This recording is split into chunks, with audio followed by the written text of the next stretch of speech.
ஆடி மாதத்துல வியாழக்கிழமையோடு சேர்ந்து பிரதோஷம் வருதுங்க. ஆகஸ்ட் மாதத்துடைய முதல் நாள் வருது. பொதுவா ஆடி மாதம் அப்படின்றது சந்தோஷமான மாதமாகவும் செல்வ வளம் நிறைந்த மாதமாகவும் தான் சொல்றாங்க.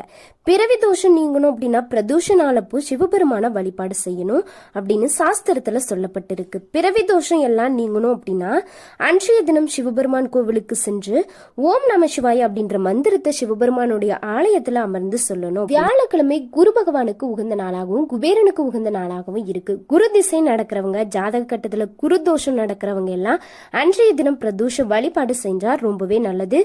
குருவுக்கு உகந்த நிறம் மஞ்சள் அப்படின்றதான மஞ்சள் நிறத்தில் இருக்கக்கூடிய எந்த பூக்களை வேணுமானாலும் நீங்க சிவபெருமானுக்கு உங்கள் கையால மாலையா கோர்த்து நீங்க வழிபடலாம்.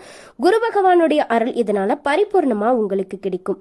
எளிமையா கிடைக்கக்கூடிய பூ அப்படின்னா சாமந்தி பூ. இந்த பூவு கூட நீங்க பூஜைக்கு பயன்படுத்திக்கலாம். சிவபெருமான் கோவிலுக்கு நீங்க இதை தானமா கொடுத்தா உங்களுக்கு ரொம்பவே நல்லது நடக்கும்.